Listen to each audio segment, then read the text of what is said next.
Il-Ministru Chris Cardona sissa naqas milli jagħti spjegazzjoni valida għal vjaġġi spissi li kien jagħmel waħdu fuq l-hekk imsejjaħ xogħol uffiċjali u għalli ma raġuni ma kienx jieħu miegħu uffiċjali tal-Ministeru.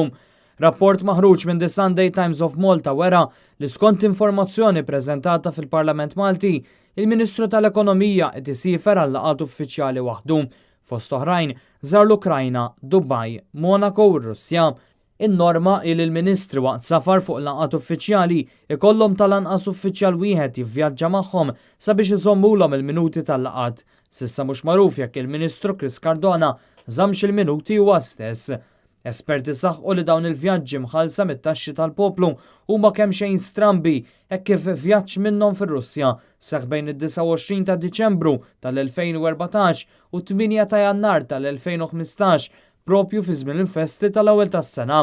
Dan fil-waqt li vjaġġ ieħor f'Monaco li seħħ f'Mejju tal-2015 waqt il-Grand Prix tal-Formula 1 sewa mal-11,000 euro. Skont il-kodiċi tal-etika ministerjali, il-Ministri jridu l-permess tal-Prim Ministru qabel ma jsifru fuq qadi uffiċjali u għal daqstant iridu jibgħatu rapport dettaljat tal-laqat lill-Uffiċċju tal-Kabinett. Dan mhux l-ewwel darba li l-vjaġġi tal-Ministru Chris Cardona spiċċaw taħt il-lenti kif lura fl-2016 Cardona u d-delegazzjoni tiegħu nefqu 758 euro f'alkoħol minn lukanda f'Dubai. Fl-2017 rapporti fuq il-medja lokali allegaw li l-Ministru u konsulent tiegħu żaru burdel fil-Ġermanja.